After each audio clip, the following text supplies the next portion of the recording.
Alright guys, it's Chatterbox Reviews, coming at you guys with a review for House of the Dragon Season 1, Episode 2. This one's titled The Rogue Prince, and I'm joined again by my friend Greg for this one. Hey, how's it going? And so he's coming at this from the perspective of a fan of Game of Thrones, the lore, and you've read a lot of the material being adapted here for this series, right? Yep.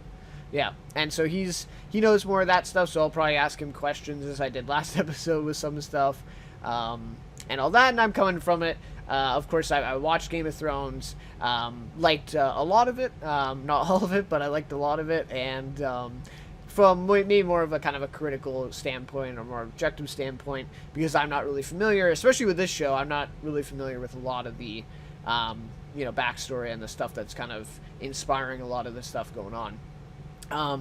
So this episode, to me, we're going to give a spoiler warning in a little bit, so we'll start off with kind of a synopsis and our overall thoughts. But to me, I thought this was better than last episode. I really, really enjoyed this one. So maybe if you want to share your kind of overall thoughts, Greg, and then maybe give us a bit of a synopsis for this episode. Yeah. I mean, I think definitely I agree with that sentiment. I think the first episode, it's largely setting things up. It's, kind of a lot of introducing characters, setting up dynamics. This episode very much builds on it, but also kind of does its own thing and really gets into the heart and the meat of the show, which is, it's all about, the succession to the Iron Throne. It's all about the different familial relationships within the Targaryens. And this episode, I mean, that's on full display. Basically, in this episode, we get, it's about three to five, I'm trying to remember, I think 5 months after first episode. I think they mentioned at some point it's been half a year. So 5-6 months. Yeah. And I think maybe some people might have some reservations about time jumps. I think it's pretty seamless. I don't know about you, but I think it's done quite well. It feels like it is later because they kind of use the event of Queen Emma, her death, and obviously Prince Balon, as a jumping off point to say, okay, this is 5 to 6 months after that. So it feels pretty seamless. I think if they had done it where it's like a week or two after, it feels weird because the whole episode kind of revolves around the people in Small Council wanting, and basically, I think, high lords all around the kingdom wanting Viserys to remarry and produce more heirs. Because, at this point, there are a lot of Targaryens, and that is the point of the show. As many as probably they would hope. Viserys has one child, and he has one cousin, and that's it. And he has his brother Daemon as well. There's basically 3 Targaryen, quote-unquote, heirs, Rhaenys, Viserys, and Daemon, and that's it. There's nobody else. There's no other cousins. He has one heir. So basically the whole point is he needs to get remarried, have more heirs, strengthen the line. So we get that aspect of the episode. The other aspect of the episode is Daemon just, being Daemon. And I think people are really coming to learn what that means. And it's just wreaking havoc and just being a disturber of the peace, kind of just messing with people. And that's, I think, kind of the two dynamics at play in this episode. And then kind of everything else ancillary to the episode very much is comes from that. So we get Rhaenyra and her struggles with this. We get Corlys, Rhaenys, Otto, Alicent, and all the ramifications of these two kind of events going on. But very much the episode is revolving around who is Viserys going to marry and subsequently have children with. Right. Yeah. And so I thought, and maybe there was, I don't know. I feel like some people may want to see, a little bit more with the dragons, or a little bit more action, maybe, I guess, in these first 2 episodes. But I thought they were fine. I think, and I don't want to get too ahead of ourselves, but the teaser for next episode looks like those people will be very happy with at least part of next episode. But I thought this flowed really well. Along with last episode. To me, I was satisfied. this is very much a classic Thrones episode. I think Mm, very little action. It's somewhat a bridge episode. I think is would be fair to say, but the bridge episodes in Game of Thrones are always pretty enthralling for me because you get all the stuff in the small council, and then you get his discussions with Corlys, his discussions with we got a little bit of Lionel Strong. We got a scene with him and Viserys. He's talking to Otto. He's talking to the Grand Maester, Melos. He's talking to his cousin Rhaenys. He's talking to his daughter. So it's very much an episode where it's just a lot of people talking and scheming. And I think that is, obviously Thrones has great battle episodes, but you need to build the tension and you need to flesh out the characters in these kind of bridge episodes. And that's what Thrones always did so well. So they had the action, but they also had the kind of more insulated politics and scheming, which I think this episode is very much a emblematic of that. yeah, and well, those are some of my favorite parts of Thrones for sure. The season 4 and Tywin, being in the small council and all those scenes. It's just really great, and I think also it kind of gets you familiar with these characters, especially for this show, right? With us like just being introduced, or a lot of us being introduced to these characters for the first time last week. Yes. I think it gives a great opportunity to learn about, and especially to me, like Otto Hightower was a big kind of highlight of that in this episode, Yeah. kind of learning more about him and how he's a little schemy, right? And we see that in Yep. this episode towards the end. So yeah, I thought it was great. So one thing we can talk about before we get into the spoilers, because I guess this is technically not really about the episode, but definitely a part of it at the beginning, is the intro sequence. So we finally got that after last week. You and I talked about it. We basically just got the House Targaryen emblem, right at the very beginning of the episode. And do we even get a music with it or a bit of a theme?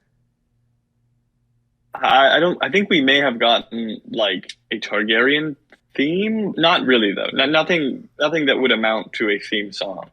Right, right. So, but this episode, we get an intro. It's new, partly. So my thoughts. First thing, of course, that stood out to me is that they're using the Game of Thrones theme. Not a fan of this at all. I think you and I talked about this last episode with the end credits, how they use the Game of Thrones theme. Neither of us were really a fan of that. And I'm not a fan of this at all. I don't understand why they couldn't compose a new piece of music for this intro. It just seems a little too on the nose to me. That it's a Game of Thrones spinoff, and now they're using the same song. And I might be wrong. Maybe in future episodes they might get a new theme, and maybe this is just kind of get off the ground. I don't think it's been confirmed like what they're going to do. But having said that, visually, I thought this was awesome. I really Yeah. liked it. I really like how the blood is kind of rushing through, and you see all that. And then the dragon heads kind of popping up. Of course, I'm not sure if they actually symbolized each dragon. Maybe you can comment on that. I Yeah. My understanding of it is that each kind of sigil is a previous king. I mean, this is how I understood it when I saw this online. Okay. And then when the blood kind of rushes down, we're basically seeing a family tree being created. Right. That was my understanding of it. Okay. So there's a part where you get Viserys, you get the Targaryen sigil, and then you get the Arryn sigil, which is Emma Arryn, and then you get one kind of stream of blood that goes into Rhaenyra, into her kind of Targaryen sigil. That's kind of how I understood it. Okay. It's very cool. Yeah. But yeah, I think I would agree with the music. I mean, it's not a big deal to me, but yeah, I think Ramin Djawadi is just so talented. It'd be really interesting to see what he would do. Exactly. I think that's the biggest thing. Yeah. I'm not, I would have liked a new theme song, but it's not too big a deal for me. I could see them doing a new one going forward. I don't know. It's hard to say. But yeah, I thought it was a bit of an odd choice, I think. Yeah, and you're right. Like like I said off the top, I mean, this technically isn't actually the episode. So this is just kind of like a separate conversation. But yeah, I don't know. It was a little too much for me. I was expecting, honestly though, I was like sitting there with my mouth open for like the entire sequence, like Yeah. just like blown away that we're even just seeing like something new. And we weren't sure if if we were going to get in this episode, this sequence. So, anyways, I thought it'd be, we kind of had to touch on it at the beginning here. But yeah, so, and I think you mentioned last episode about the family tree concept. So wherever you saw Yeah. that, I think was pretty close, at least, Yeah. to what we actually got. So yeah, yeah. I did maybe expect though, like maybe names though. We didn't get any names in it specifically. Yeah. Yeah. But We got that in Thrones, definitely. I think for each castle, they right. would say Winterfell or King's Landing or Marine so yeah, Yeah. that's a bit surprising too. Yeah. Yeah, but anyways, yeah, big fan of the visual, but the music not so much. But we'll have to see where that goes. So, anyways, I think that's pretty much it for the non-spoilers part of this because I have a lot of notes about the details of the episode that I want to talk about, and I know you do too. So yeah, I guess we'll do spoiler warning now. For the episode. So if you haven't seen, of course, and we're a little late to this one, so probably I'm assuming a lot of people have, so it's fine. But anyways, so what do we want to go to first? I know that I guess we can talk about. I don't know. What would you want to talk about first with this one? Well, we could start with the small council at the beginning. Sure, sure. That kind of kicks things off. Yeah, Basically, we're getting Corlys is again imploring the king to do something about the crab feeder and the triarchy and in the stepstones, yeah, which I think is a good scene for him because a lot of people have compared Corlys to Tywin Lannister, but I think one of the big differences is that I think Tywin Lannister was much more interested in ruling the realm, and Corlys Velaryon is much more interested in his own business yeah, because yeah. the stepstones is consequential to Westeros in and of itself. It's consequential to Corlys Velaryon's trading. Right. So I think that's a cool kind of differentiate. A cool difference between Corlys and somebody like Tywin Lannister is that Corlys is very much concerned. Obviously, Tywin is one of his main character traits is that he's concerned about his house and he wants to create a dynasty. But I think that's interesting. Corlys, is very much just interested in the business aspect of this dispute. So we get that, and then Rhaenyra chimes in as she is the cupbearer still for the small council, Yeah. and she chimes in and says, "We have Dragon Rider's father. We can deal with this easily." Corlys is like, "Yeah, she's right." Viserys is like, "He doesn't want escalating. He doesn't want war." So it's kind of alienates her a little bit from him, Yeah. as she's really not expected to chime in. She's supposed to be seen, not heard. She's basically just supposed to fill their cups. She's not on the small council. Yeah. Which is also, I think, an interesting point that she's not even really being heeded for her advice because she is the heir now. One might assume that she would have some input, Right. but there obviously seems to be a bit of a separation there between what an heir might normally do and what she's been doing. Right, and I think this is a good time to just talk about kind of Viserys and Rhaenyra, their relationship throughout the entire Yeah. episode, right? And you're exactly right. I think this kicks off kind of what they're playing with in the rest of the episode, where we see I really like this stuff. I thought it was really well developed. Even the scene that she has with Alicent, and Alicent trying to, basically help her, approach Viserys, with, with how to talk to him because he's not really talking to her, right? Is that kind of, or he doesn't know how to, Yeah. talk to her. And so it's just kind of them coming together. And what I really liked about it is, or maybe not so much, but, by the end of the episode, it really looks like things are mending, right? They have that kind of scene where Viserys admits, how he feels about, the death of Rhaenyra's mother, and I think she says, I'm glad you said that because I feel the same way," something like that. And so they Yep. kind of connect, and then of course it's all just torn down with that final reveal at the end of the episode, which we don't have to get to yet, but where he picks Allison, her best friend, basically, Hmm. to marry and have kids with. So, yeah, what do you think of the dynamic there between them throughout the episode, really? Yeah, I think you also get the dinner scene there, which is Right. Yes. Yeah. very, very awkward, very reminiscent of, kind of reminiscent of Tommen and Cersei a little bit. Yeah. When Cersei is not necessarily in the nature in the child heir in Game of Thrones case, the king and the parent.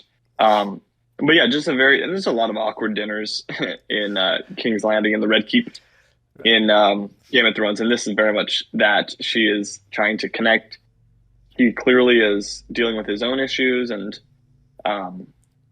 doesn't quite know how to connect with his daughter, his only child. It's just the two of them now. There's no queen, there's no mother, there's no other children.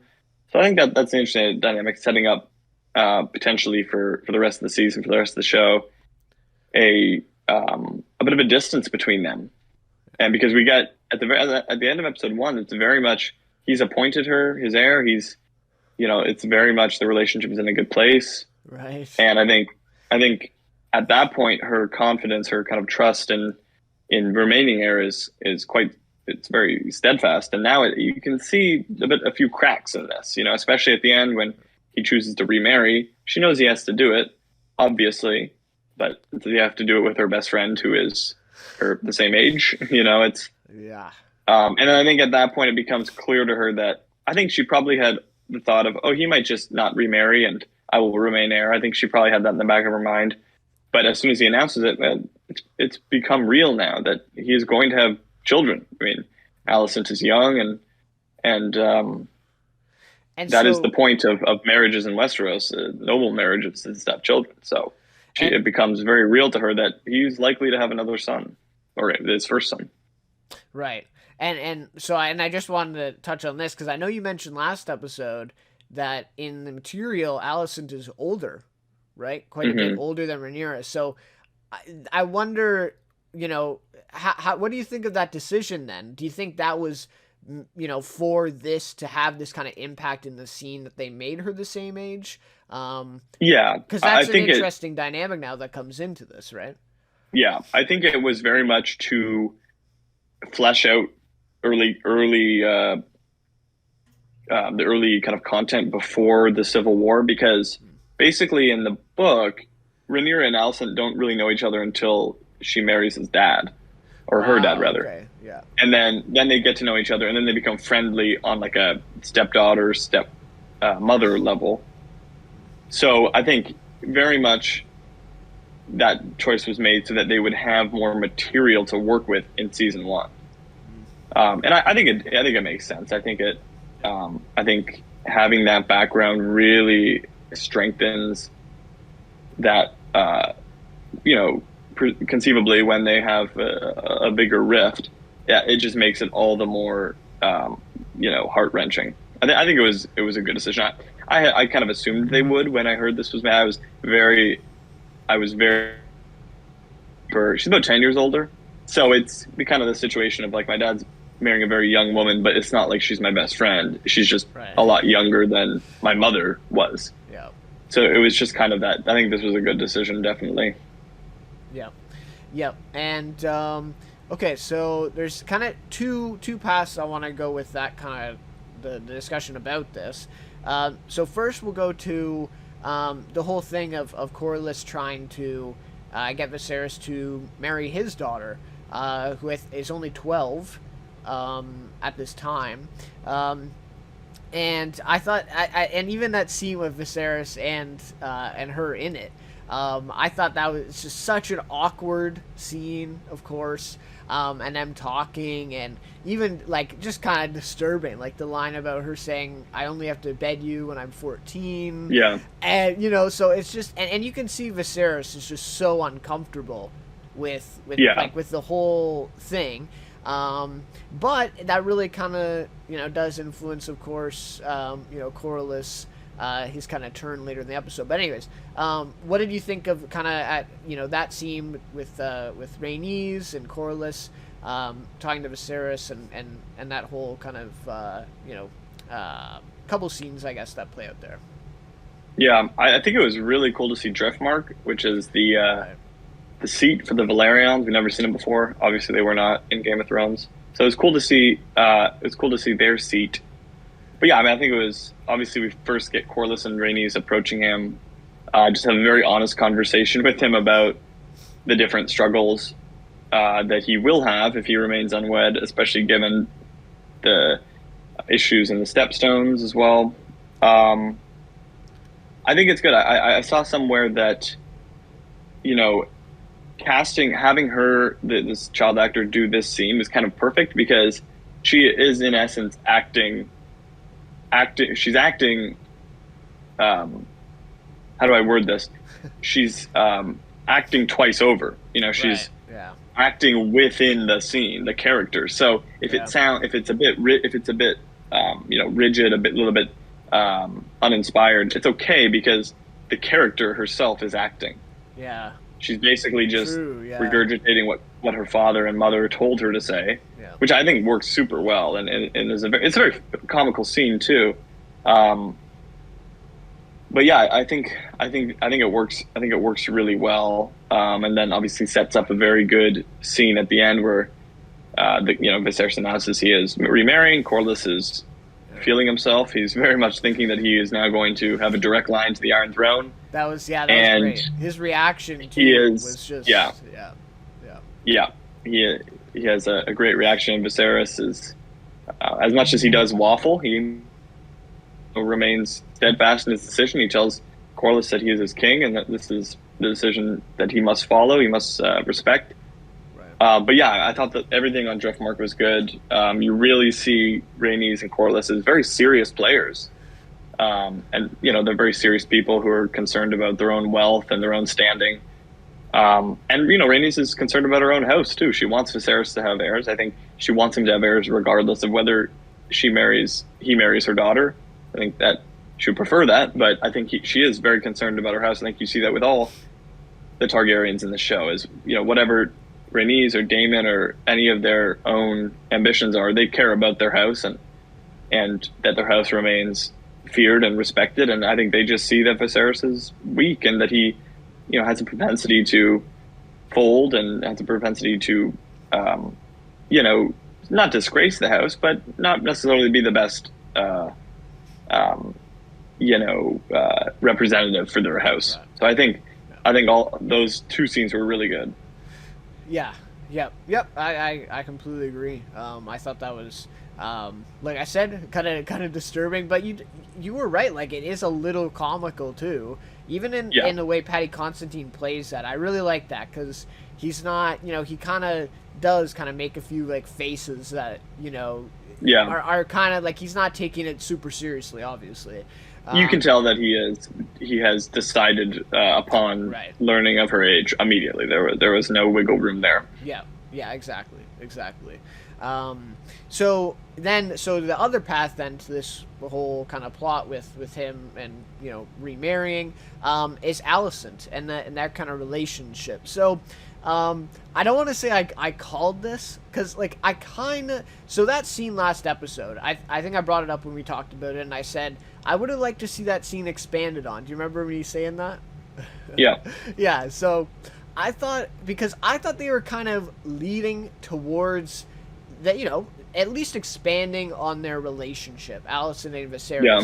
I'm not sure that I quite saw, them getting married, but I knew that they were going to expand on that somehow, and I wanted that scene to be a little longer so we could see a little more of that, which I still think that, because I think if we did see a little more of that, maybe I don't know, would have provided a little more context, I think, to this episode, but anyways, mm-hmm. So I just thought this was, and we see, of course, over the course of this episode, the couple scenes with Alicent, and you could just kind of feel, right, that there was maybe a connection starting there. Alicent's really kind to Viserys, even talking about losing her mom, right, and trying to relate to him. Whereas in last episode, we didn't really see that, right? Like, we didn't see that. Like I think you said, it was kind of awkward because they didn't have much to talk Yeah. about, and in this episode that changes, I right? think using her death as a jumping off point for their relationship just works really well Yeah, because he clearly needs companionship, and that's also it kind of also works into why he can't talk with, or why he's not very close with Rhaenyra right now, is because he needs a different kind of relationship. He needs a more kind of physical, intimate relationship, and I think that just plays really, really well. yeah, yep. So I really like that. So I thought that connection kind of developed, and then that scene with Otto, I think it's before maybe he goes to Dragonstone. I'm thinking it's before, and she's kind of fixing his, I think it's right, yeah, right before he goes. yeah, his helmet and his uniform, and like that scene right there, I'm like, oh, like, and I think he makes a comment about her fingernails or something like that on her hand. Right. And to me, I thought like right away, I'm like, oh, that's where they're going with this, because with that whole fingernail comment, it seems like she's, kind of like stressing about this and really like, Yeah. anxious about this decision. So obviously, at that point that Otto's been talking to her, and would it be fair to say putting her up basically to those scenes that we saw Oh, earlier in the episode? certainly. I think when we see Viserys and Allison talking early on, we see it as a more symbiotic relationship. But then when we get the Otto conversation with her, it's very clear that she doesn't necessarily want to spend her time with a middle-aged grieving king. Yeah, yeah, She's doing it very much because her father is imploring her to, for his own, frankly, his own gain. yeah. So I think that was good as well. I think if they had made this a relationship where she is passionate about him, then I don't think that works as well, because then there would be really no impetus for her to betray her friend like that. She's basically doing it because she kind of has to. Right. Yeah. And so I think that works well. And yeah, Otto is just very enthralling, and Rhys Ifans, I think, has been like a standout for me. I think he's been excellent. Yeah, yeah, I thought it was great. So yeah, I just thought that scene was really well done, and setting that up, and then later in the episode, I would say it's still like kind of a surprise, like especially the way that they played that with Viserys kind of delaying, like announcing Yeah. it. But yeah, I think that scene with Otto really kind of sealed in. Was like, okay, yeah, you can you can see where this is going. And I like I said, I thought that was great. I do still, think that they could have maybe laid the groundwork a little bit better in the first episode for this. But nonetheless, I thought it played out really well. Yeah. So, so the one scene I do want to talk about, it was actually a pretty short scene, I think, but one of my favorite scenes of the episode, was the Rhaenyra versus Rhaenys, scene, or that kind of the standoff there a little bit. I really like this. I really like this scene. I think this is the first exchange between the two, right, that we've seen I think that's right. Yeah. up to this point. I did really like the comment that Rhaenyra made here, in basically alluding to the fact that, because Rhaenys is telling her that that nobody wants to see a female on the Iron Throne. Like it's not gonna happen. Viserys is your dad's gonna remarry and have a son. And Rhaenyra kind of snaps back at her and says, the realm, or I guess, the leaders didn't deny a female on the throne, they denied you, right? Right. And kind of turning it in her face. Yeah. And I thought, is there some truth to that? Like, is there, was it just solely because she was female that she didn't get it? Or was there something, around that as in addition, to Rhaenys that they didn't like, or anything like that? So my question is, I guess, what do you think of that scene? But also, did you take Rhaenys as being genuine in this scene? Did you think that she was like genuinely cared about Rhaenyra and was trying to, give her, warning in advance and say, okay, this is what's going to happen, I'm just trying to warn you? Or do you think that, she was being obviously still a little bit bitter over Viserys being picked over her, and kind of taking it out on Rhaenyra. Where did you see this scene? I think it's a bit of both. Okay.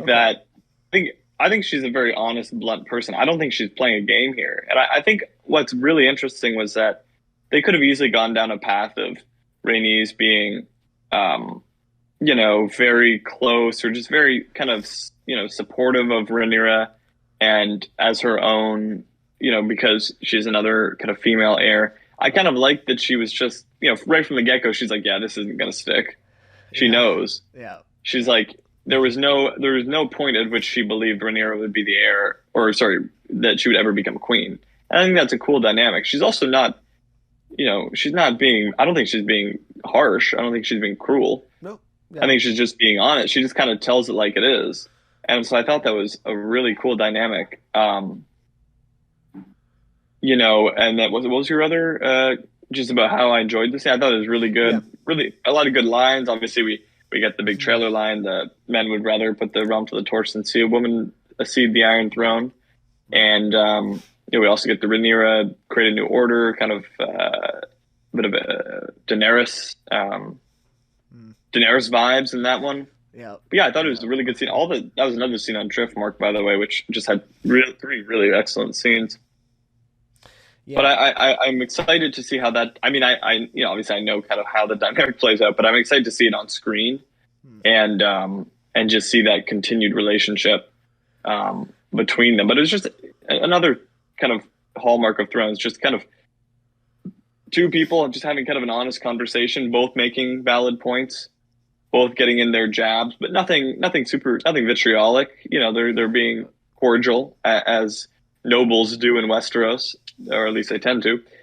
And it was really well done. I think Eve Best is doing a good job. I really hope to see more of her. She was in the first episode a few times, but she only had a few lines, and they were delivered well. And in this episode, she has only a couple scenes again, but she does Yeah. an excellent job in them. And I think her and Corlys are just a really dynamic, um, Yeah. a dynamic husband and wife. I think they're really intriguing. Yeah. Yeah. I completely agree. I think you best is doing a great job. Yeah. I just this really was a standout. And yeah. So what do you think? I guess that's kind of the question of this scene is that it solely just because they wanted a male to ascend to the Iron Throne, or is there some kind of baggage or something about Rhaenys that kind of held them back in addition to that? Um, what do you I think it was, what do you think? yeah, I think it was basically solely because she was a woman. I think Okay. Rhaenyra saying that is a nice jab. Yeah, it's kind of yeah. But Yeah. I think it's also an element of hubris from Rhaenyra thinking that this is going to be different. Like, Right. sure, it's been 20, not quite 20 years, maybe 15 years since this happened. That's not a lot of time to pass. I mean, it's not like all of a sudden Westeros is a completely different society. Mhm. The lords didn't choose Rhaenyra either. Her father did. They Right. swore fealty to her, but it's a lot different from actually choosing a monarch, given the fact that when they swore fealty to her, she's only being sworn fealty to as the heir, which Mm. is such a kind of a vague title. I mean, you are the heir to the throne, but things change. People die, Yeah.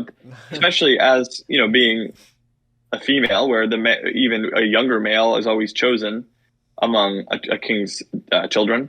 There is absolutely no guarantee. So I think Rhaenys largely was not chosen because she was a woman, Yeah. and I think Rhaenyra, whether she has a point or not, I think is not necessarily the point of the line. The point of the line is more that Rhaenyra just has this incredible hubris Right. Yeah. Yeah. at least at the beginning of the episode, to say, "What are you talking about? I was named the heir." Right. And then by the end, she's like, "Oh, this is happening now. My dad's remarrying. He's going to have kids." And then, like I said, the cracks start to show a little bit in her confidence of remaining, the next in line to the throne. All right. So I guess the next thing to touch on then would be probably my favorite scene of the episode is the Daemon Otto standoff at Dragonstone. I'd say probably the climax of the episode. Yeah, just a crazy sequence where Otto comes up the stairs, and he has a bunch of the are they the City Watch or the King's Guard? Oh, yeah. Or... City Watch, or sorry, Otto. Otto has Yeah, the Otto. Yeah. Kingsguard, Okay. and I think Melos is there, Yeah. Grand Maester, and then obviously Damon has the Gold Cloaks, the City Watch, Right. his own army now, Yeah. Yeah. basically. Yeah.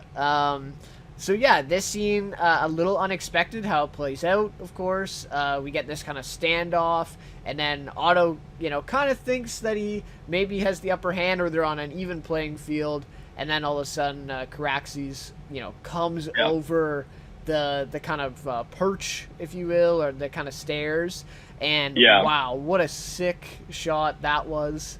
I think yeah, Wow. I think what they've done really well so far is show how scared non-Targaryens of non-Targaryens are of dragons. Right. Yep. Like the Otto's face is like incredible when he sees cracks. He's like, "Oh, I Yeah. forgot he had that," Right. And even and like then the he's other just men petrified. too. Yeah, yeah, yeah. Yeah, Yeah. even like these bravest knights. Oh, we should also mention Kristen Cole is named to the Kingsguard as well. A character we saw in the first episode, Right. By and Rhaenyra. we see him by Rhaenyra. We see Yeah. him in this episode as well. He goes with Otto, so Yeah. we get some shots of him. I think also it should be stated that, or at least introduced, that basically this whole kind of conflict comes when Daemon sends a letter to King's Landing Right. claiming that he basically steals a dragon egg to put in the cradle of his unborn child by his by Missaria, who we saw in the first episode, is like paramour, and basically saying, "I'm going to marry her. I'm going to take my second wife," because as we know, he was banished to Runestone, which clearly he never went to. He went directly to Dragonstone to take as his seat. He's claiming that he's impregnated her and that he's going to marry her, and that he's taking the egg to have bond with his unborn child and then put in the cradle when the child's born, which is a Targaryen tradition to have them bond with dragons. So that's kind of the impetus for all this. Mm-hmm. Yeah. And then obviously we find out very quickly that none of that is true. Yes, all a lie. Yeah. And so, yeah, we get Rhaenyra flying down on Syrax to basically mediate the dispute. Yes. Yeah. She comes in, good scene with Daemon where they speak High Valyrian, which I love. I like as much High as possible. I just think it's very, I think it's very realistic too. I mean, if you have kind of an immigrant family in North America or wherever, a lot of the time they will speak their own language to each other. Yep. So I think that it just really fits well, and I just love High Valyrian, so I'm a sucker for that. Yeah. Yep. That was really cool. To see that. Well, and it also makes sense too, right? Because she doesn't want Otto to hear, Yes, right? Like what right. they're talking about. Yep. And so, okay, so I did have one critique though of this scene, and it's just, okay. So on one hand, it does make sense with Rhaenyra flying in on the dragon because it's trying to kind of paint this picture of her being reckless. We see that in the first scene where she's at the small council, and she just suggests like basically just decimating them, right? Like taking care of them. So just kind of this like reckless, young attitude. And I think Viserys even tells you like you will learn in that one scene earlier.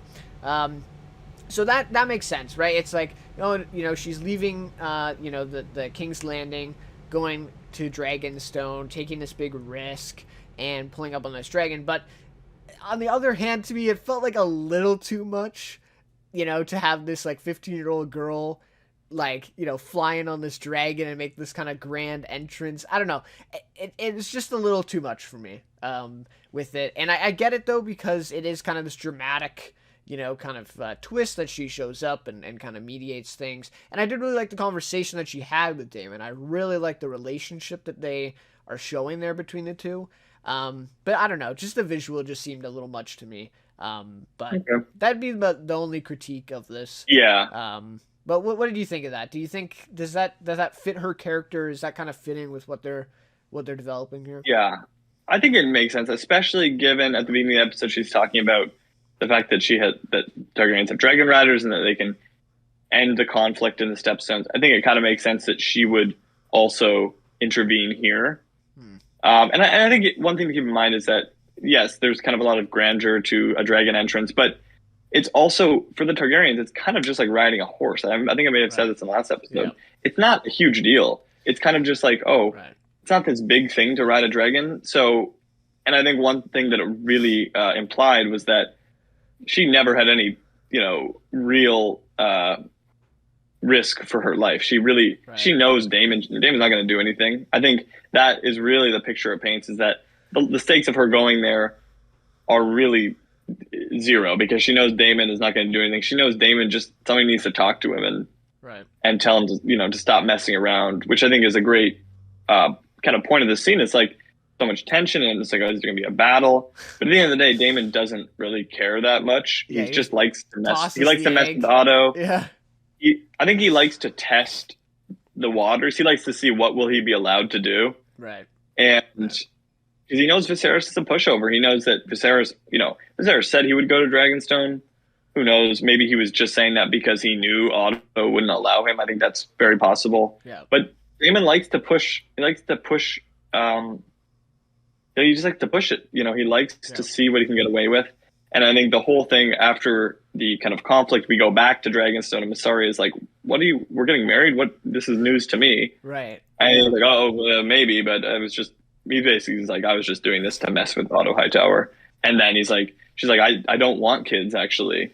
And then, so I think that whole thing was pretty funny. Yeah. And I think they're just setting up his character well. I Oh think yeah. if you look at this scene at face value, it's like, oh, Damon, he's trying to usurp the throne. He's trying to take what he believes is his.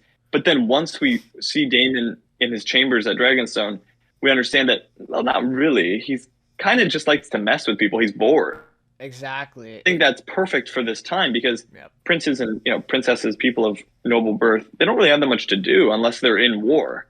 Right. They kind of just sit around and eat good food and go on hunts and practice fight. He likes to joust, but they don't really have that much to do. Right. So he likes this kind of conflict. I think he just he gets adrenaline. I think it's truly Yeah. what we're revealing of him.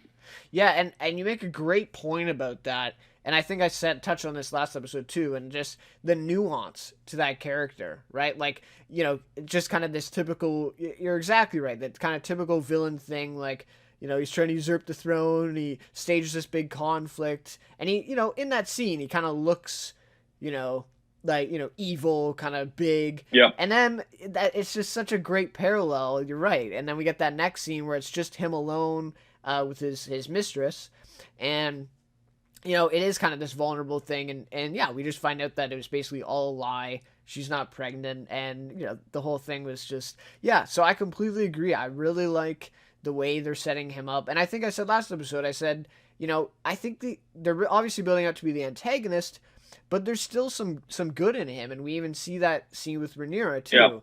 Yeah. He is a lot of gray area, I think. Exactly. He's still a little vulnerable. He's not just this, kind of, cardboard cutout villain. And I really like that. So yeah, I completely agree. I think it was a good scene for Massaria as well. I think yes. we're setting her up as like more of an advisor, more of a kind of appendage to his to Damon than kind of just a wife. Right. I think this is what they tried to do with Ilaria Sand in Game of Thrones, and I don't think it didn't really work for a few reasons, but yeah, they're doing this. It looks kind of similar when you just look at it at face value, but I think she wants to be free. That's what she says. She wants to be liberated. Yeah. She's not interested in being his wife. Right. Yeah. She's not. I'm sure they have their intimate, relations or whatever, but she's not interested in giving him kids. She's not interested in being the queen. She's just interested in living a life of freedom, and she got it from him, but she obviously cares about him and she wants to help him, but she basically makes it pretty clear that she doesn't want to just be a lady of Westeros, which I think was a good setup for her. Right. And how does that? I mean, obviously Damon's been married to well, what's her name? What's his wife's name? Rhea Royce. Oh, but she's from the Vale, right? Like that's. Yep. Yeah. She's and from so he's been married off to her, and and so you kind of see him kind of rebelling as well against that, kind of like the status quo, I guess, if you will, of just going, like, you're exactly right, like, just sent to the Vale, and he never goes there. Instead, he goes to Dragonstone. So, Yep. yeah, you definitely see that in that character throughout this episode too. So yeah, that was a really great scene. I really liked it. Yeah, I guess that's about it. We did talk about the dragons a little bit before this. About kind of the designs for them. I think we touched on it last episode too, though. But yeah, really loving the designs for these dragons, especially Caraxes in this shot, really emphasizing the length of his neck and just Yeah. how different he looks from some of the other dragons. That shot of him coming over, I thought, and even as well, we didn't mention this last episode, so worth mentioning, but the sounds that Hmm. Caraxes was making too really stood out to me, and that's like that. It just sounds so cool and just so well thought of this Yeah. design, the sound. Yeah, I'm really loving it so Yeah. far. And yeah, and you will notice in that scene, you actually hear Caraxes before we see him. Right? Yes. We hear him, roar or whatever sound that is. Yeah. But yeah, even when Cyrax, Rhaenyra's dragon, when they land, it's just a great kind of sound. Like they clearly generate a lot of wind, right? Yeah. They're very noisy creatures, and Yeah. obviously they do a great. Game of Thrones always did this, but the dragon lands, they let out a roar. Yeah. It really sets the tone. Yeah, yeah. So really, really loving that. And well, not to get too ahead of ourselves, but next episode it looks like we're gonna see some more of Caraxes for sure and in action. So yeah, looking forward to that. Okay, so I guess the last main point for the episode was basically the last sequence. So Corlys and Daemon. Basically, having the scene together, and basically Corlys's turn, right, against Viserys, which they were kind of building to basically throughout the entire episode. And it seems as though, basically him picking Alicent over his daughter is kind of the straw that broke the camel's back, or his breaking point. Um, Yep. I guess, and that's kind of what it seemed like. Though I don't know. To me, and I think that this might be different for you if you know more about kind of where this is going and the character of Corlys, I'm sure. But this turn did seem a little quick to me because I don't know. I just think last episode we saw like a little bit of the kind of jawing that he did, I think, and definitely he stood out on that small council of being kind of the one voice that wasn't always, supportive of Viserys, or just kind Yeah. of, at his beck and call.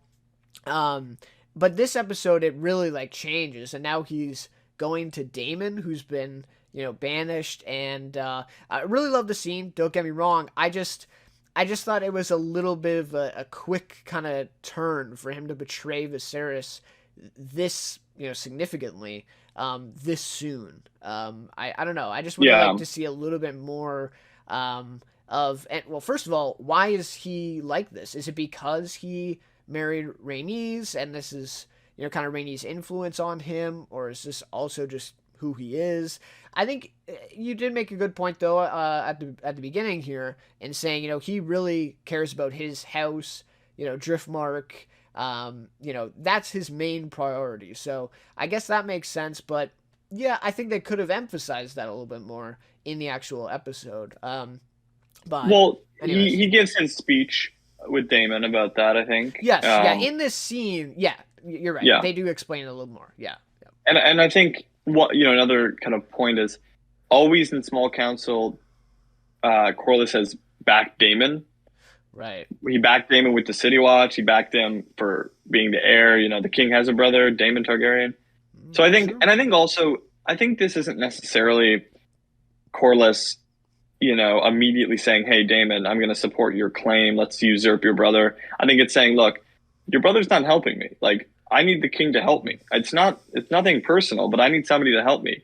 And I think he's kind of testing Damon, saying, "Look, if you can help me with this, if you want some glory, come with me. We'll see how it goes." I don't. So I think I do understand what you're saying, but I think it's also he's not saying, let's crown you Damon first of his name right here. Kind of saying, "Hey, look, you got some spunk. You know, why don't you come to the Stepstones? We'll fight them together. You're a great famed warrior, and then we'll see how it goes. I think he's Hmm. building an alliance with Daemon, but I don't think he's necessarily burning bridges with Viserys. Okay. Okay. Yeah, that's fair. That's fair. Yep. And to be honest, I did see it as more of like a kind of serious betrayal. So yeah, maybe I kind of saw more than that, I but mean, I think if Viserys knew about this conversation, Corlys is probably right. well, he's probably not off the small council simply because they needed ships. But obviously, Viserys would be infuriated. But at the same time, I don't think they're going to raise the call the banners and try to usurp Viserys. I think he's playing the field of it. Maybe he will do that in the future, but I think at the moment Right. he needs someone. He needs Right. someone to help him. He needs someone, and obviously Daemon has the gold cloak, so he has an army. Yep. He just wants someone to act on this, and he knows Daemon's incredibly impulsive and loves blood. Yep. So I think that's where he goes. I think Corlys probably, as anyone knows, that Daemon would probably be a poor king, even though he backs him. But I think Yep. maybe to his own ends at times. He's just playing Exactly. the Yeah. field right now. I think he's playing the field a little bit. So I think that really speaks into what you were saying, and like you say, they do say this in the scene of this is I think this is less about him, like you said, trusting Damon and really supporting him. It's more of who can he go to ensure that his own priorities are looked after, right? Is that Right. that's kind of I think yeah. that's fair. Yeah. Okay. And so one thing, my favorite quote of the episode, by the way, came from this scene here. It was Damon said, "It was never my brother's strongest trait," and Corlys says, "What?" And he said, "Being king." I love that Hmm. quote. I thought that was awesome. Just already like just such a classic Damon line. I don't know. There's I really another like that. great line of that scene that really demonstrates. It's really indicative of Damon's really love for his house, and Corlys is very much denigrating Viserys, and Damon goes, Right. I'm paraphrasing, but he's like, I may talk about my brother how I wish, you may not. Right. And that was Exactly. also great. He has a couple of Yeah. really good lines, but that one is great too because Damon has told Viserys to his face that he is weak and He did. he Yeah. basically ineffectual. But Yeah. sorry, Corlys, your last name is not Targaryen. You can't say that. We're still brothers. I still love him. Right. So I love that. Yep. That I loved as well. Yep. Yeah, you're right. That was that. Yeah. Yep. I like that a lot too. That was good. Yep. Yep. So yeah, that one just stood out. I really liked that, and because I was kind of waiting. You're waiting to see. Oh, like what is he gonna say? Like, is it inability to act or kind of Yeah, weakness? And he just says being king. I thought yeah. it's just kind of I like think the general thing of him on the throne, yeah. right? That's I think the best way to look at their relationship is that Viserys or they love each other, but Damon doesn't love him as king. It's Right. He still loves his brother Yeah. because he knows he's a good guy, whatever, he's looked out for him, but he doesn't think he's a good king, and he never has, and he never will. Right. And so I think that's a really good way to look at the relationship. It's I think I heard this. A lot of people were saying, "Is this a Stannis Robert relationship?" The difference between that is that they didn't love each other. They weren't close, Yeah. and in fact, it was almost opposite. Stannis didn't respect him as king per se, but he respected his claim. He respected the fact that he was king. So I think they've done a really good job of differentiating between those two relationships, which on its face look somewhat similar. The character is very different, but just in terms of older brother, younger brother, king, Yep. prince or king, lord in Stannis in the Baratheons case. I think they've done a good job differentiating the fact that they actually are they love each other, but they don't trust each other and they don't necessarily value each other's kind of political acumen. Right. And I think it also is in contrast to just the way House Targaryen is, right? And even that line, like you said, like, always kind of looking out for themselves and kind of the respect for their own house and obviously, the few, members of their house that they have. And I think that's different than the Baratheons, right? Is that fair to say in the Yeah, time of Game of Thrones, right? even with Renly too, right? Right. Yeah. Yeah. If that's Targaryens, if Daemon is Renly and Viserys is Stannis. Renly's not raising his own army, probably.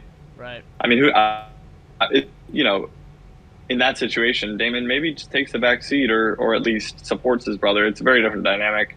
I think one thing I just want to say kind of in the future is that I really am excited for the first Damon Rhaenys scene. I think that will be quite good between the Oh, two cousins. right. Yeah, they haven't had a scene And together. Yeah. conceivably we could get it soon, but I'm looking forward to those two actors sharing the screen. Yeah. Yeah, that's a good point. Yeah, I didn't notice that. Yeah. Yeah, hopefully it's not a Breaking Bad situation where we get we get Walt Jr. and Gus Fring never meeting, and certain Right. characters just like been in the show the whole time and never meet. But yeah, I don't E- think we'll have much of that here. even like Game of Thrones, a lot of these characters never meet each other. Right. Tywin never meets Daenerys. Stannis never meets Daenerys. I mean, it's mostly Daenerys never meeting people, but Right. Rob never meets Tywin face to face. Rob never meets Stannis. All this different stuff. Robe. Robe, correct. Right. Yeah. So yeah, I thought I am also excited for that. That should be cool. And just what a great scene to end off the episode. So, do you want to talk about the crab feeders just briefly as well? We got a glimpse of that kind of, I think, right at the very beginning and then at the very end. I Yeah. believe. No, Right? I think it's a good season one villain. Just something to stir the pot a bit. I don't think this character will be super consequential. I think it's a bit of a throwaway, but I think it's very disturbing, and I think it brings back kind of the more horror elements of Thrones. Just the visuals of the crabs feasting on the corpses, I think was pretty disturbing. Yeah. So I'm excited to see that. I think it'll be really good battle sequences. I think it'll be battle sequences that are very one sided, but you can just kind of enjoy. Right. So yeah, I don't think it's going to be the peak of the show, but I think it's a good little twist. I think in season one that it's forced Corlys to kind of bring Daemon into the fold. It's kind of made alliances a bit more contentious, which I think is always interesting. So, and I think just visually it's cool. It's a cool little villain, but yeah, I mean this. It's definitely not. I think it's very much a season one villain, and perhaps even just the first half of season one. I think is very likely that it'll be kind of, as they're breaking up the season into two halves with the main with Rhaenyra and Alicent aging. I think it'll very much be kind of a first half villain. Okay. Interesting. All right, so then in terms of our predictions for next episode, it does look like we'll have another time jump. Obviously, with Viserys holding his son in this teaser trailer. So obviously, at least 9 months of a time jump, probably a little bit more. And then the other thing I took from this is I think it's a few years. I think it's 2 or 3 years. Oh, a few years. Okay, yeah. Because it looks like they have a toddler and she's also pregnant. Right. So yeah, so a few years. And the other thing I took from this was Daemon, riding this dragon, and we see the dragon fire kind of going down this field, I believe. So yeah, it looks like we'll have some action, and maybe like like not much of a battle probably because it's a bit unfair. Yeah. But it looks like we'll have some action in this one. So, anyways, what are your kind of predictions for this next episode? Yeah, looks good. Looks like we're going to kind of split the episode between the Stepstones, Driftmark with kind of Daemon. We're also going to meet a couple new characters. We're going to have Laenor, I'm not sure how they're going to pronounce it. Corlys' son, he's going to be aged up, looking about the age of Alicent and Rhaenyra. And then we're getting Corlys' brother as well, Vaemon, so we're getting him as well. They're going to kind of be dealing with their own battle. And then the other half is going to be a lot more grounded. I think I'm not sure where we're going, but we're seeing Lannisters and Stills, and we're seeing a royal hunt. Looks like they're going on some sort of tour of the country to kind of introduce the new queen and his son, his first son, whose name is Aegon, which we'll find out probably 30 seconds into the episode. So it's not really a spoiler. And then she's obviously pregnant. So we'll see kind of all that at play. We'll see Kristen Cole and Rhaenyra. Looks like we're going to see their relationship. Looks like a great episode. Looks like kind of a dual episode between maybe some battle and then maybe some more kind of politics and Westerosi, nobility, just getting acclimated to the new queen and the new children, and Viserys kind of checking up on his kingdom. I think looks like a great episode. Yep. Yeah, I thought so too. I thought it looks really cool. So yeah, we'll look forward to that one. And we talked about hopefully we'll do this a little earlier in the week. Maybe Tuesday at the latest for this next episode. And we'll be back talking about it. But anyways, thank you so much for watching this one.